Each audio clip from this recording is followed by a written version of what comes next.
The local schools, elementary, junior school, and graduated from Hall High in 1940. In 1936, I must have been around 15 years old. I was at Ocean Beach, New London, and it was a beautiful sunny day, just like it is today. I was on the beach, and out of the clear blue sky came the Hindenburg. Oh my God. Beautiful, beautiful dirigible. It was so low I could see the people in the gondola, and I waved to them, they waved back, and on the back of the dirigible, on the fins, were the swastikas. Now this was in 1936, and I was an only child, so I used to keep a diary, and I wrote in my diary that I saw the Hindenburg, and I said the hell with it. Little did I realize a few years later I'd be involved with it. And of course it landed at Lakehurst, New Jersey, and I think it blew up the following year at Lakehurst, New Jersey. Okay, that wasn't the time it crashed. No, no. Okay. But apparently from what I found out, it made trips along the New England coast. Right, yeah. And that was my first experience. December 7th, 1941. Well, I went to college for 1 year after Hall, George Washington University for 1 year. And of course the war broke out on December 7th, 1941, and that ended my college career.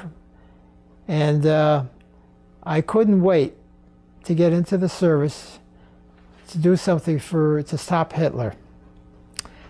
I had no idea basically about the atrocities that were going on, but he was really gobbling up a lot of countries, and I heard that he had to be stopped. And of course, he was bombing England like there was no end to it. And so I waited until I was drafted. And until then, I worked at Colt's Firearms here in Hartford, and I got a job as testing machine guns, 30 caliber machine guns. I could take them apart. We used live ammunition, and we had to write down if we had to repair it or if it had to be repaired. And I did that until I was drafted. I was drafted in September 1942, and I went to Fort Devens with a group of citizens here from West Hartford, and I had documents that showed that I was a machine gun tester for Colts, and I thought maybe I'd get a job in the Ordnance Department. Well, it doesn't work that way. When I got there, apparently, whatever they needed at that time for the war effort, if they needed riflemen, machine gunners, medics, ordnancemen, whatever, that's what you were going to be trained for. And they needed medics, not to be doctors, but just to be first aid for soldiers and civilians. And so they sent me to Camp Barkley, Texas, right near at Abilene, Texas. And I was there from 1942 until I went overseas. The training basically consisted of infantry and medical training, but we never carried a gun. We went on bivouacs, we had discussions about how to give first aid. It was just basically, I mean, we used to go on what they call trips, bivouacking overnight. And then we had long walks. They start you off with a 5-mile walk, and eventually we worked up to a 25-mile walk. And we carried a pack on our back, all your belongings, your blankets, and your medical supply and everything. And I was on this 25-mile hike, and I thought I stepped on a nail, and they took me out of the walk. And apparently, I had a bone spur in one of my right foot. And so they took me out of the medical corps, and they put me in the ordnance, in a desk job at Camp Barkley. Mm-hmm. And I stayed there doing quite a while. We used to get furloughs, time off for good behavior. And I used to come home. I lived here in West Hartford on the corner of New Park and Prospect Avenue in West Hartford. And I'd come home for 6 days or so and then go back to camp. In October of 1943, I came home for furlough, And I was walking along Albany Avenue in Hartford near Blue Hills Avenue. There was a drugstore called Maxwell Drug. It was a popular drugstore at that time. Yes. As I walked in the door, a friend of mine came out, an acquaintance. He said, "Oh, hi, Ben." I said, "Hi," and I was in my uniform. And he said to me, "Ben," he says, "how would you like to meet a nice tomato?" Which meant a good-looking girl at that time. That's right. So I said, "Okay," because I used the trolley cars to get around from my house to get in Hartford and so forth. I got in his car, went to Blue Hills Avenue, went into his apartment, met his wife. I walked in the kitchen, and there was a girl ironing. And when I looked at her just for a few minutes, she literally knocked me off my feet. I just couldn't believe how beautiful she was. Yeah. I sat there and talked to her for about a half hour. Yeah. And then I took the trolley car and went home. And I told my folks I just met the girl I'm going to marry. And my folks said, "You're nuts." I said, "No." I said, "I never felt that way about any girl, but I just felt that this was the girl I'm going to marry someday." Right. So my father said, "Why don't you call her up for a date?" So I found out where she lived. Apparently she was from Saco, Maine, and she was visiting her cousins here in Hartford. And I talked to her, and she said, "I'm sorry," she says, "I can't go out tonight. I'm going on another date." So I said, "All right, some other time." She said, "Maybe some other." I said, "Sure. I'm going back to Texas. Who knows when I'll see her again." But when you're in the service, you can write all the letters you want. All you had to do was write "free" in the upper right-hand corner and mail it from the Army Post. And being free, I used to write 4 or 5 letters a day to her. She'd answer me back, and she said, "Next time you get a furlough, come up to see me in Maine." And so this went on for some time, and I did get another furlough in March of '44. I stopped in Hartford, told my folks I'm going up to Maine. I said I'm going to bring her back with her parents, and we'll have an engagement at our house, an engagement. And they said, "How are you going to do it?" I said, "I'll work it out." So I went up there, got off the train, met her and her parents in Saco, Maine, her father, went to her house, and they liked me. I was in uniform and everything. And that night, she and I went to her oldest brother took us to a movie in Portland. And on the way back, I said, "Let's exchange rings, class rings." And she gave me her ring, and I gave her mine. And we talked it over. We said, "Let's get engaged." Just from that short time. The next day, we told her parents and her brother that we were like to be engaged, and they gave me the 3rd degree because they said, "You don't know each other. This is crazy, it's wartime." Yeah. Well, and then after all that, I said, "I'd like you to come back to Hartford, West Hartford, so we can have an engagement party." And they were totally against it. It's a small town. They knew everybody. They knew them. And she finally convinced her parents to come. They didn't tell anybody they were leaving town. They were ashamed, and she had a sister, a younger sister, and she didn't like me at all. She said, "I don't know him." It was one of those things, Well, we became engaged. And we told her parents and my parents that we wouldn't get married till after the war. So simmered things down, and things went along pretty good. Well, that was in '44. In June of '44, I got wind I was going overseas. They didn't care what your disability was or what you're going over, because things were pretty bad in the Pacific and in Europe. And I called her up from Texas. It took about 6 or 7 hours to get a phone call at that time from Texas to Maine. She'd say, "Come back with a number and you can talk." And I got a hold of her. Her nickname was Copy because she had auburn hair. I said, "Copy," I said, "let's get married." And she said, "Okay." And that was the last I heard. I said, "Okay, goodbye." And the communication was very slow and terrible. So on around the 13th of July, I came home. I got off the train in Hartford. My folks met me. And my first words were, "What's happening?"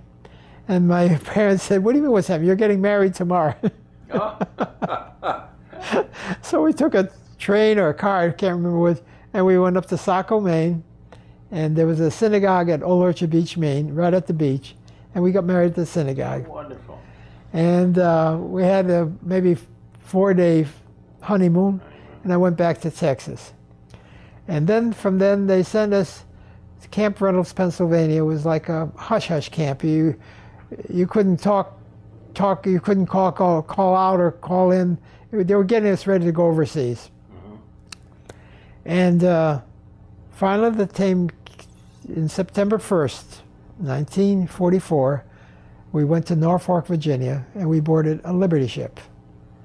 A lot of fellas kissed the ground before we got on the ship. They had a little band there playing for us, you know. You remember the name of the Liberty ship? Yes, I sure do. Okay. Because I remember the ship because it was built in South Portland, Maine. Ah, okay. And they have a plaque on the ship, you know. It was called the Walter E. Ranger. Okay.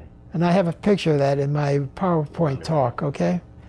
And so we boarded the ship, and we left the harbor, and when we got out into the Atlantic Ocean, we joined a convoy of over 100 other Liberty ships, all kinds of ships. Yeah. Some carried tanks, some carried locomotives, some carried more soldiers, and also there were some English, British soldiers and WACs that were in another ship. We met them out in the Atlantic. It took us about exactly 30 days to cross the Atlantic. We had Navy destroyers that circled us and went around to make sure they were known. There were times when the Navy destroyers would use depth charges. They shoot tin cans up in the air and go down and shoot it. We didn't know if they were practicing or what it was. You don't know from nothing. Right. But we had a radio aboard, and we had music, beautiful music from that day. I'll Be Seeing You, Don't Sit Under the Apple Tree, all these songs that from our time. Yes. The music was coming from Berlin, Germany, from Axis Sally. And she would say to us, we know where you're going, we know what you're going to do, give yourself up and we'll treat you humanely, all that bunk. Yeah. So we listened to that music, or we played checkers or chess, and there wasn't much more you could do.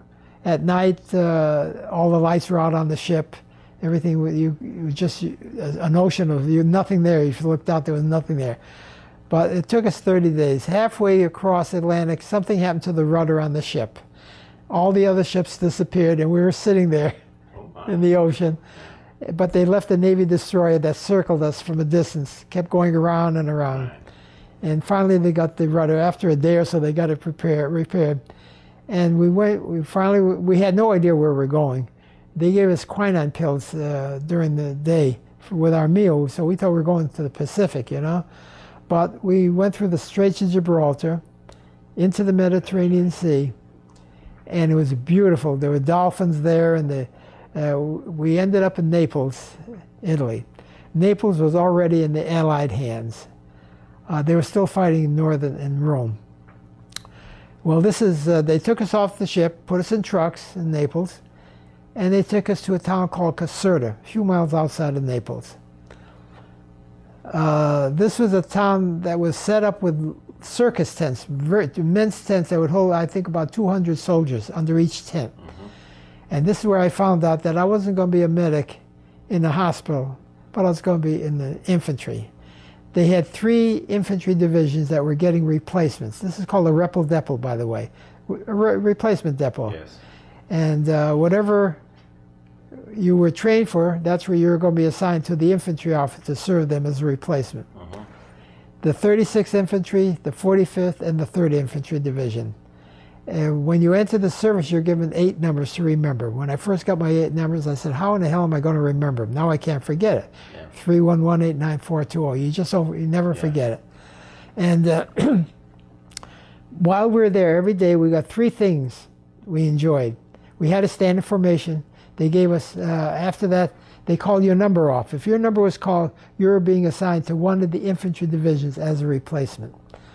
And but while we were there, as I said, we got 3 things. Mail from home, which was great. A pack of cigarettes. Cigarettes were very popular. I never smoked, so I'd give my pack to the, 1 package of cigarettes, give it to a buddy, and he'd give me a bottle of Coca-Cola. We also received a bottle of Coca-Cola, the 8-ounce bottle. So I had 2 bottles of Coke every day until my number was called. And the 3rd thing, what was the 3rd thing? Mail, cigarettes, and my mind went blank all of a sudden. And Coke. Yeah. That's it, yes. Yeah. So finally my number came up, and I was being assigned to the 45th Infantry Division.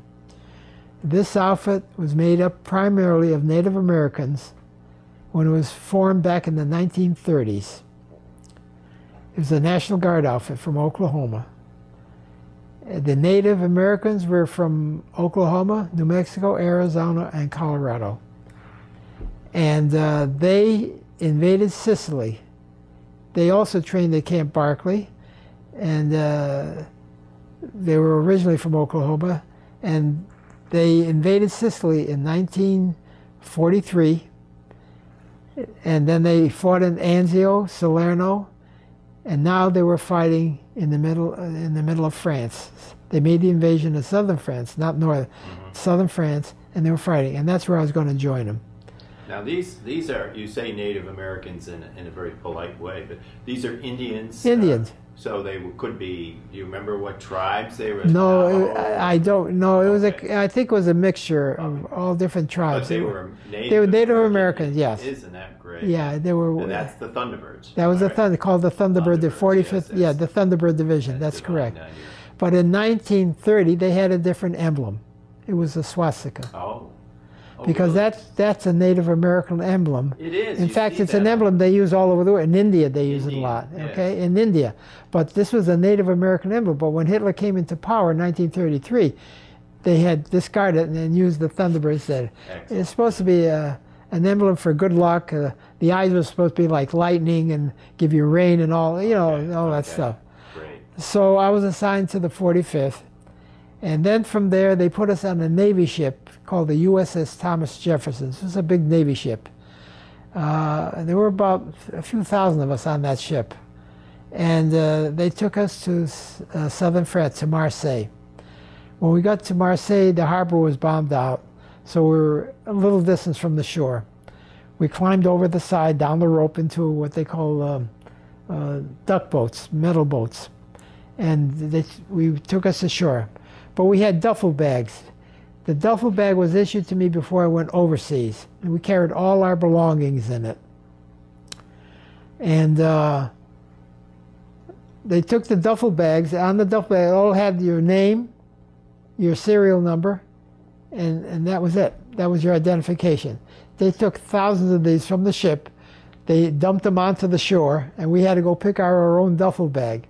And not too far away was the railroad station in Marseille. They said, you're going to board a train and they'll take you up to the outfit. So I found my bag, the duffel bag, went up to the railroad station with my buddies, the rest of us, and we boarded a freight train. This was called the 40 and 8 freight trains in France. The reason it was 40 and 8 because these are the same freight cars they used in World War I. 40 men or 8 horses. That's why they were called 40 and 8. They had no latrines, just a plain freight car. And so it took us about 5 days to get up to the middle of France. And the reason it took 5 days, they put us sidetracked a lot of time. Ammunition going to the front was priority number 1. And they put us on a sidetrack, and all of a sudden you see a freight train going by with these huge artillery shells. I mean, tremendous. It scared the hell out of you just looking at them. And what was very embarrassing was we went through a lot of small towns in France, railroad stations. And if you had to go to the bathroom, you had to go between the freight cars. So you work your way to the freight car, and we'd go right through the passages. People would be standing, this is in the southern part of France, standing and the fellas are doing what they had to do a while ago. It was embarrassing, but what else could you do? There was no way. 5 days of that. 5 days, yeah. Boy. Once in a while they stopped and let everybody go off, but not too often. Yeah. Well, we finally got to a town called Contrexeville in France. We got off the train and they broke us up into small groups, I think about 40 in a group approximately. And they sent us to different farms in the area just to get acclimated before they sent us to the front lines. I was at this farmhouse. They had a big barn in the backyard.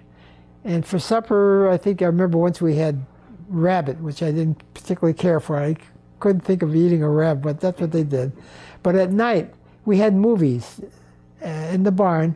I think it was, I forgot, it was 35 millimeter what it was, but we had real movies from home. Okay. And we watched this every night. We were there for maybe 3 or 4 nights. And while I was there, you say hello to the other fellows. Where are you from? And one fellow said, I'm from Newington, Connecticut. Boy, I felt like I found a lost brother or something. His name was Tim Kane. And his parents owned the Kane Brick Company here in Hartford. not too far from where I lived in West Hartford. Yeah. And he was 18 years old. He volunteered to get into the service, and he was being assigned to this outfit. He was a rifleman, a real sharpshooter. He used to practice. Boy, he was great at it. Yeah. And so we became acquainted. And the night before they shipped us up to the front, they told us that we couldn't sleep on the ground floor of the barn anymore. They wanted to sleep in the loft. We had no idea why, but we found out the next morning. When we woke up in the morning, we looked on the floor, and the floor was filled with American soldiers that had just been killed in combat. In every infantry, almost every infantry outfit, there's a group of soldiers known as Graves Register. These soldiers go out into the field when the shooting is stopped, pick up the American soldiers, and bring them back to one particular spot. They could be anywhere, but this happened to be the spot they brought them to this time. When you enter the service, you're given 2 dog tags. And on it, it had your name, your serial number, the last time you had your tetanus shot. And in the lower right-hand corner, it had the letters C, H, or P. C for Catholic, H for Hebrew, and P for Protestant. The soldier from the Graves Register would take one tag, tie it to the soldier, take the other tag with all his belongings, and send him to the nearest of kin. And that was a traumatic effect because we hadn't seen anything like this, you know. Well, it was shortly thereafter we boarded trucks, and they took us up closer to the front. Being a medic, I was assigned to an aid station. An aid station could be in a room, it could be out in the field, it could be under a tent. We followed the front line as they advanced, or retreated, whatever it was, but most of the time it was advancing. And we had maybe 12 or 13 medics with us. I was issued an armband with a cross. On my helmet, I had the cross I made out of Band-Aid, like a cross, a white cross.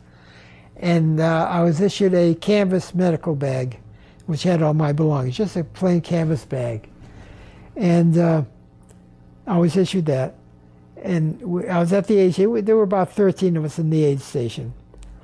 And we had telephones that were wired, not cordless phones, but wired from the signal corps, which is part of the infantry. They wired up the phones for us.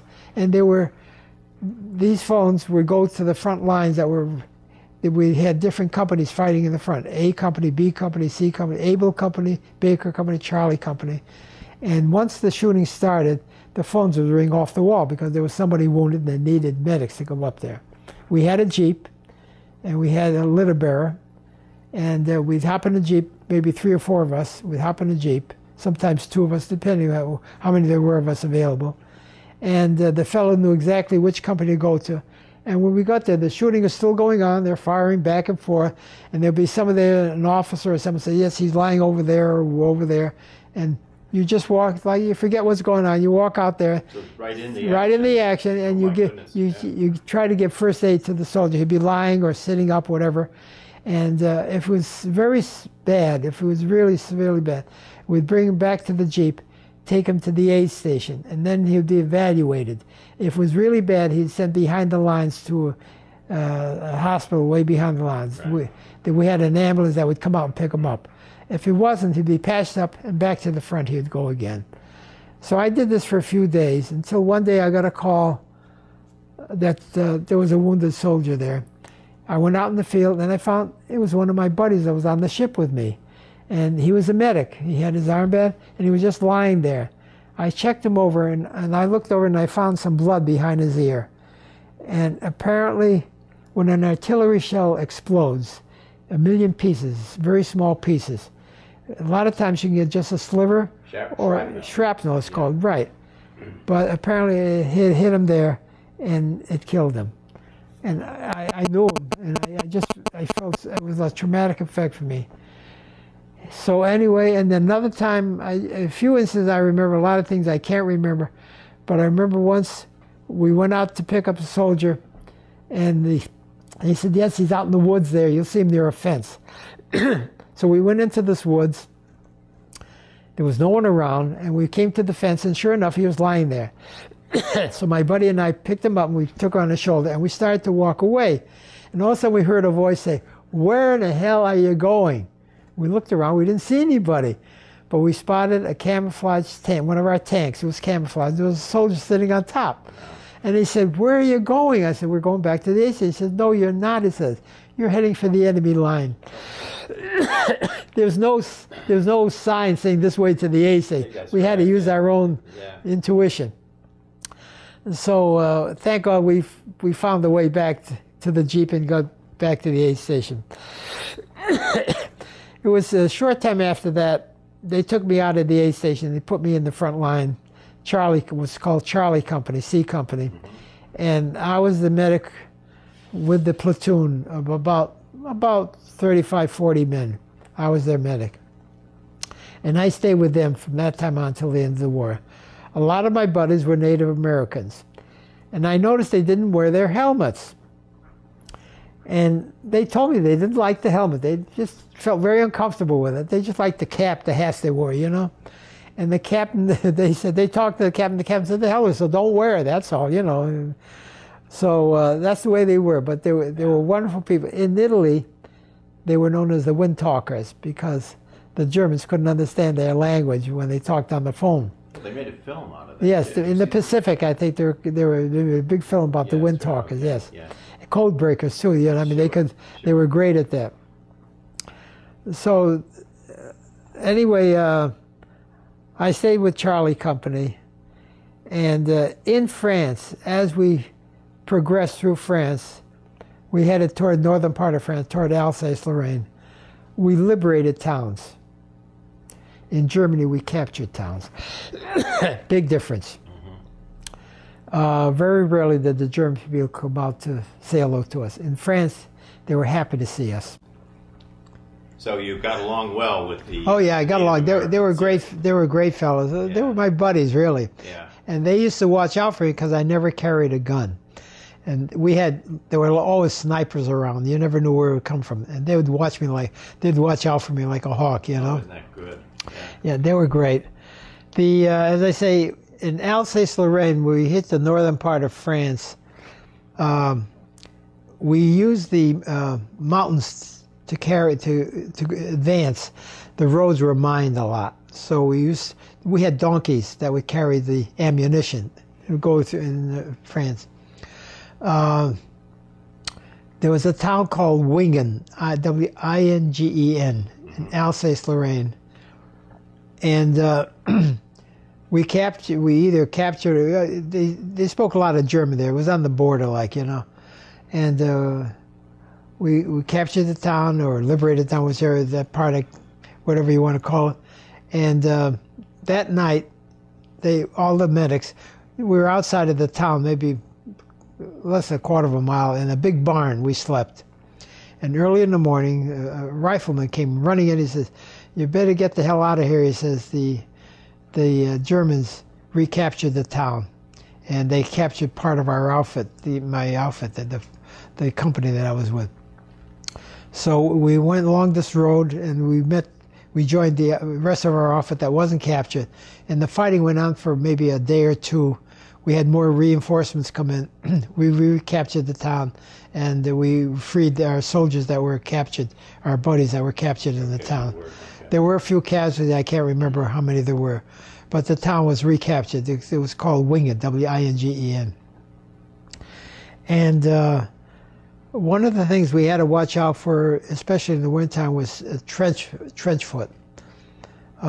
We had boots that kept the moisture in.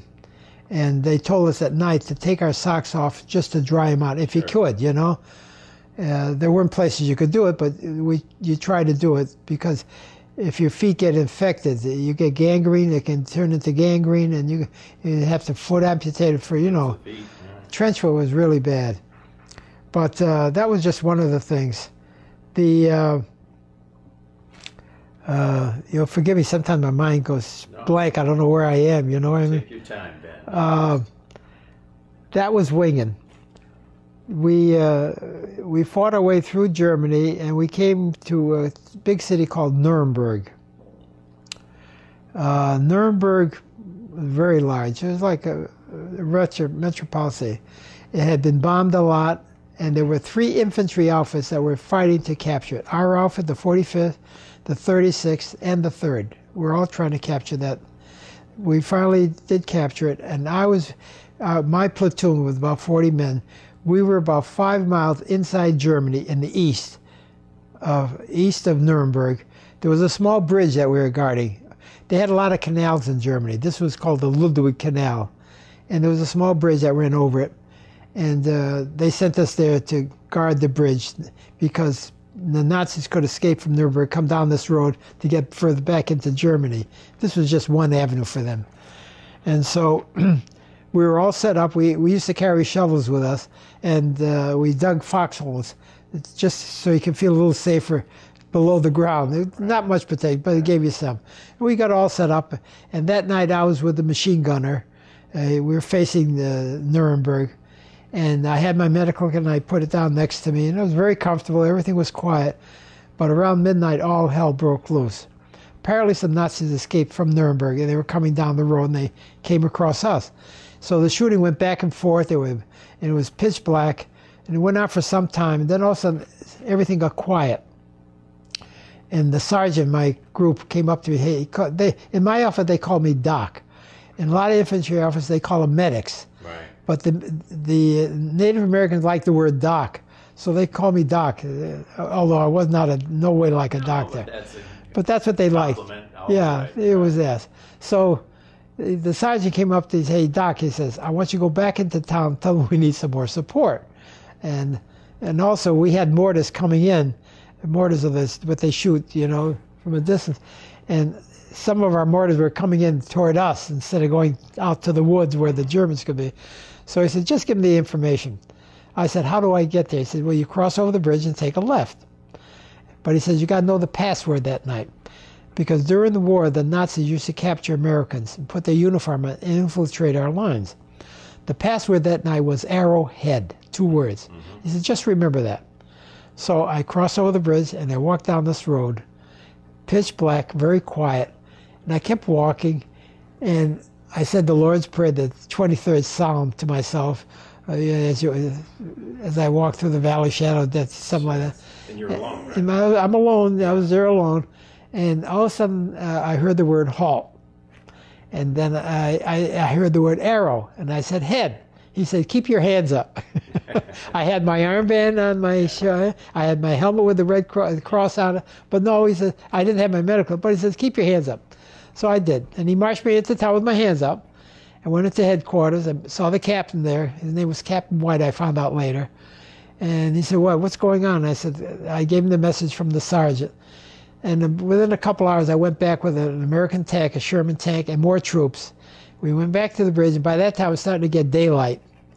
And the tank sat straight on top of the bridge. It was a very small bridge. Mm-hmm. And he shot straight into the woods. And when you got a tank shooting straight at you, boy, that's fierce fire. Yeah. So the Nazis came running out from the woods. The ones that dropped their guns, we took as prisoners. The ones that didn't drop their guns, they were shot right there. And so, but when the shooting was over, I think we had about 50 or 60 prisoners. And they were sitting in a row. And I went to retrieve my medical kit, which was next to the foxhole. It was all shot up from the night before from the shooting. So as I'm looking at the group, there was a German medic there. He had the cross and the armband, but he had a beautiful leather case, which I'll show you, a beautiful leather case. So I walked up to him. Now, I'm Jewish. Jewish and German in speaking is similar, except for the accent. The German has a heavy accent on the words.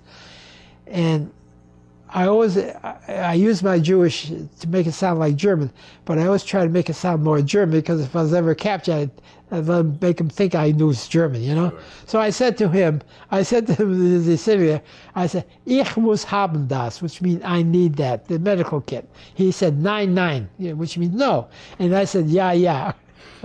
And I took it. And I used that medical kit from that time on until the end of the war. I still have it. I'll show it to you after, okay?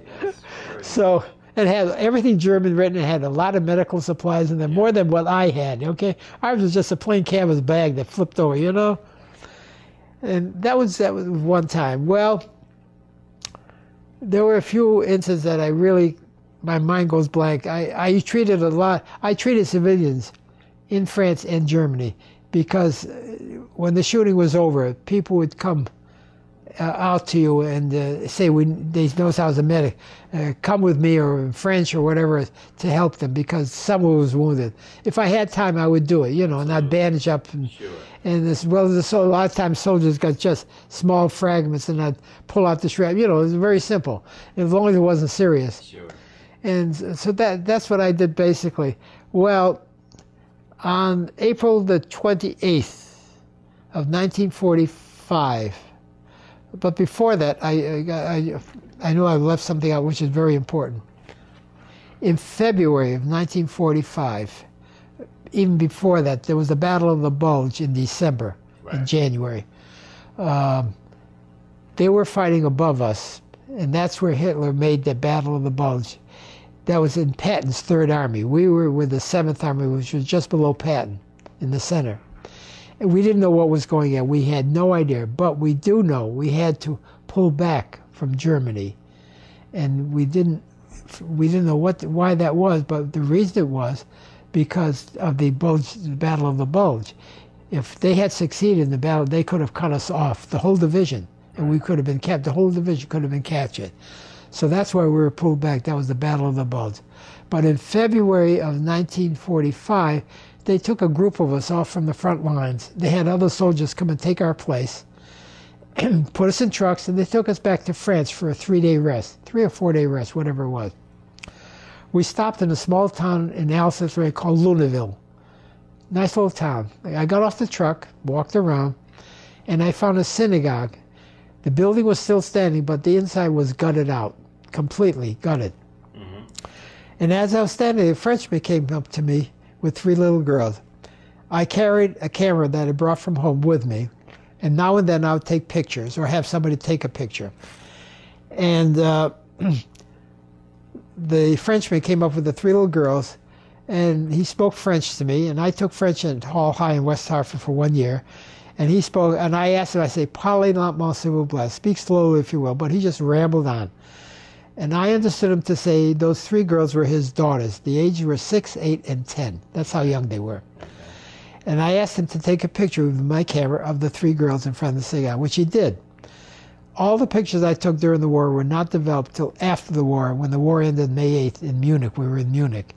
One of our buddies found a camera store in Munich, and he developed pictures for anybody that wanted pictures developed. And a lot of my pictures came out. So I met the father, I talked to him, and he gave me something to remember him by. As you probably know, when Hitler took over a country, every Jewish person had to wear the yellow Star of David. And on the Star of David, it would say Juif for France, J-U-I-F, which meant Jew. In Germany, it was Yud, J-U-D-E. And so he gave me his that he had to wear when Hitler took over France. And I found out later the whole story, how that came about, but I carried it in my pocket. In fact, my buddies told me not to carry my dog tags on my neck like you normally do. They said, if you're ever captured, because on it had the letters C, H, or P on the dog tag. It had your name, your serial number, and C, H, or P showing you what religion you were. And they said, if the Nazis ever capture you, right away it'll tell them that you're Jewish. And especially if there was SS men in the group, they would torture you. So they said, keep everything in your pocket. So I kept everything. I kept the Star of David, everything that would identify me. I also had a little card showing that if I was ever captured, that I was a medic.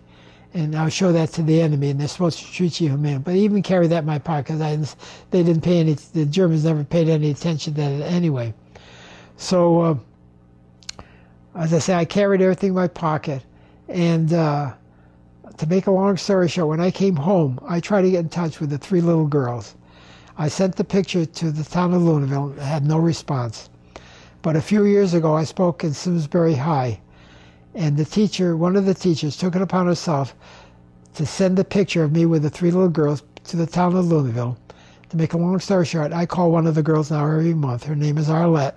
She's now 75 years old. Oh my God! How And wonderful. she didn't remember me from the picture. She always remembers that she was there with her sister and a friend of hers, and she remembered the picture, but she did not remember me. And I'm in the picture behind the three little girls, and I'll show you the picture after. You know. That's special. So I called to see how she's doing. She taught English in the town of Luneville. She taught English there. She's retired now. So I just called to see how she's doing, how her daughter's doing. She has a grandchild too, you know. And so that was one incident. That's special, man. That's It is special. very special to me. It really is. And well, anyway, on April the 28th, 1945, the colonel from our outfit got orders to secure a camp. He had no idea what kind of camp it was, but the orders were don't let anybody in, don't let anybody out. He took his 2 companies of men with tanks, support, or whatever he needed, and they captured the town of Dachau. Dachau concentration. They liberated it. There were other outfits that also joined in the outfit of liberating the camp. But our outfit was there. I think we were the first outfit there. What our men saw there was horrible. They couldn't believe what they were looking at. First of all, the stench of burning flesh filled the whole area. There were about 36 freight cars, half in the camp and half out of the camp. Dachau was 3 miles square. That's how big the camp was, 3 miles square, surrounded with barbed wire. Our Native American buddies, my buddies, they threw up. They could not believe. They vomited. They could not believe what they saw there. I read this in our history book. One of the Native Americans was guarding about 18 or 20 guards that had given up. And he had a machine gun, and he killed them all. And the colonel ran up to him and said, "What the hell are you doing?" He told him, "I lost my cool." He did. It was crazy. And so I was not there the first day. I was there the second day. My outfit and we went on to Munich. We no sooner got to Munich when the war was just about ending then. There were still snipers around, but the main part was really cooling down. General Eisenhower ordered as many troops to go back to the concentration camps to be a witness. Mm-hmm. And that's why on the second day I went back to Dachau to be a witness. Not to give first aid, just to be a witness as to what happened there. I boarded a truck with some other buddies, and we started ahead. We had no idea where we were going to see. I didn't have my camera. Either I didn't have my camera, I didn't have film, I don't know what it was. But even as we neared the camp, the whole air was permeated like a fog of burning flesh. And we got to the main gate. On the gate it said, "Arbeit macht frei," work will set you free in German. Which means work will set you free, but crazy. The captain told us, "We're going to let you go into a big open field. Those that can walk will come up and talk to you. Others, they can't even get up." The sick, the living, and the dying. There were about 36 barracks, wooden single-story buildings there. The sick, the living, and the dying, each building held about 1,600. When it was built in 1933, the camp, it was supposed to hold 400 people. It's holding 1,600, men and women. Very little toilet facilities. A lot of typhus and dysentery around. It was rampant. So we walked into this open field, and we stayed there a while. And eventually, I saw people coming up to us, hundreds of them, gradually. Some were dressed, they could walk fairly well. Others, most of them were dressed in like blue and white faded pajamas. That's what they wore. And as they got closer, I couldn't believe it. I couldn't tell men from women. It was impossible. It was just, if they weighed 50, 60 pounds or 70, it was a lot. Mm-hmm. It was crazy. That traumatized me, and my buddies too. We just they came up to us and they hugged us. They gave us names of people they knew in the United States or elsewhere, and they were just so happy to see us. You know, it was unbelievable, and we were just traumatized. The whole event. It bothers me to this day what those bastards did to innocent men and women. Absolutely. Let me just put this mic back on. It slipped down here. Sure. Go ahead.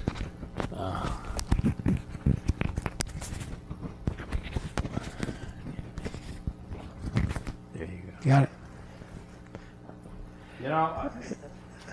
So I just couldn't believe. That experience is just... It stays with me every day. Absolutely. Because it's something I just can't forget. I just can't forget. And then the things I heard about the camp were just horrible, horrible. There were two types of camps in Germany and Poland: concentration camps and extermination camps. There's a difference. It made no difference where a person was sent to be an inmate, to be a prisoner. You go in through the main gate and you're supposed to go out through the chimney.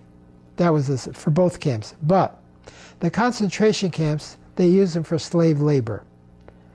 If they died on the job, the hell with it. They had thousands more to replace them. The extermination camps, the minute men, women, babies, women with babies, and all, the minute they got off the train, assigned to the gas chamber and cremated. They were burning. The extermination camps like Auschwitz, Treblinka, Sobibor, they were gassing and cremating 9,000 to 10,000 men, women, and children every day. It's crazy. They had most of the extermination camps in Poland because they didn't want the German people to know what was going on. But how could you not know? The town of Dachau was only a few miles from the camp. And from what I heard, the mayor used to call the commandant from the camp and say, please don't burn the bodies today. The stench is coming into town. I mean, how could you not know? It was a horrible, horrible thing. And they used to use this, Dachau, they had a medical experimentation camp. They had a big hospital. They'd take inmates, put them in the hospital and put different experiments, put gas in their veins, put all kinds of things. They died, of course, but they couldn't care less. They had so many more to replace them, you know? And it was horrible. I understand also there was one big German officer. They used to come down there to check their skins. And if the scalp or something was good, they would use their scalp to make lampshades out of them. I mean, it was crazy. It's horrible. People say, you're nuts, this never happened. But there's documentation that this went on. And it's just a horrible experience. I'll never forgive the Nazis, what they did. I don't hold the Germans today for what went on. They had nothing to do with it. In fact, they're doing everything to show how bad it was. And they admit, you know, they do everything now for the survivors, to show the world that this went on, but they're trying to make it. It was a horrible time. It was terrible. Hitler was just wiping out people, millions, innocent people, for no reason at all, you know. Of course, there were 6 million Jews, but there were 5 million other people, too. It was a combination of everything. And he needed a scapegoat, and he found the Jewish people to be a perfect scapegoat for it, you know. But the fact that he had so many soldiers and doctors and people, and you know, carrying out his evil. Yes, and the thing is, there were intellectuals there. There were intellectual people. How do you reason with that? Yes, I mean, and he had certain groups of soldiers. They had a horrible name. I forgot what it was called. They would go into every country they went. They'd immediately kill all the Jewish people in that town, wipe them out completely. That's what their mission was. Right. Kill them, wipe them out. And it was just, the whole thing, it just blows my mind. I still can't get over it, just what went on there. Well, anyway, the camp was liberated. We liberated, from what I understand, about 30,000 people. 30,000 liberated. Before we went into the open field, the captain told us, don't give them any water and no food. You can talk to them, but that's about it. And the reason for that was because when our soldiers first got there, immediately they started giving them food. Many of them were so emaciated they couldn't swallow. And they choked to them. They died right in front of them. In fact, even after the camp was liberated, they were dying at the rate of 200 a day. They couldn't stop them. It was impossible.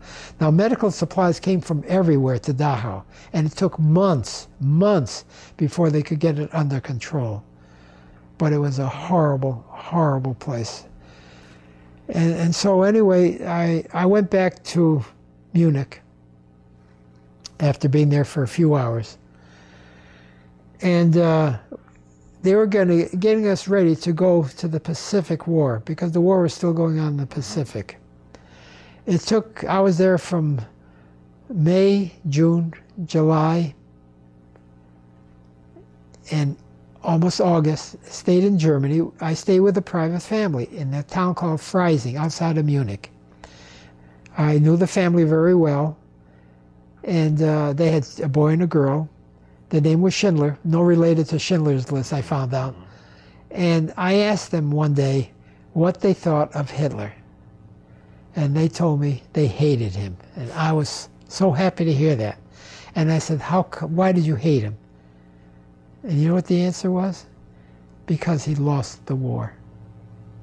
Not for what he did, but because he lost the war. And that sticks in my mind to this day. And that was the thought at that time, you know. I think a lot of German people.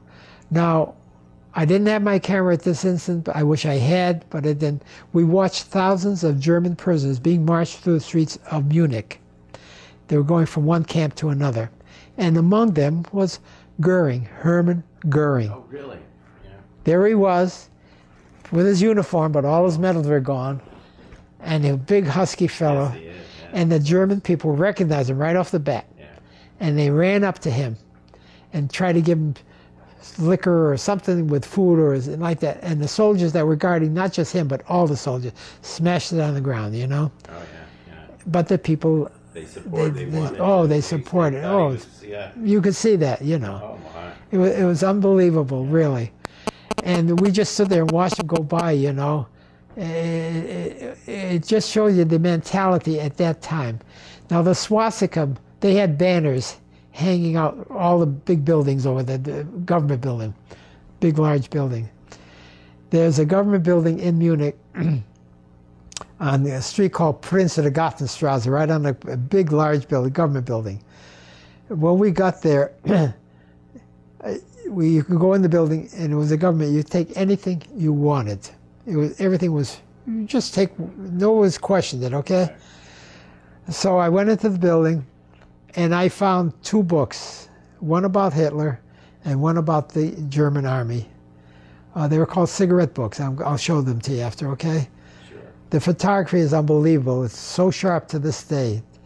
And these are called cigarette books. They're from 1933 to 1938.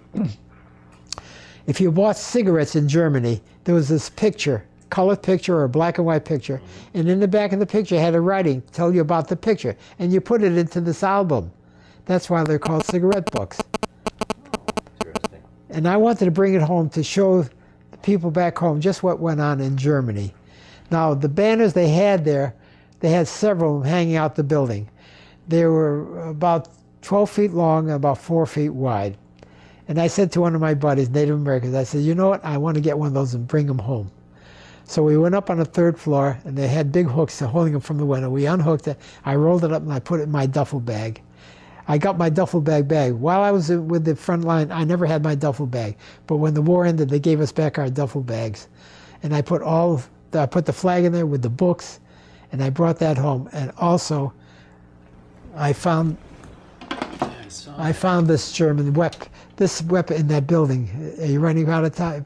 No, that's perfect. Okay. You're holding it right in the middle of the camera, yes. Yes. I found this weapon there. Tell me about that. And it was lying there on the table, and I took it. And in the back, made in Germany.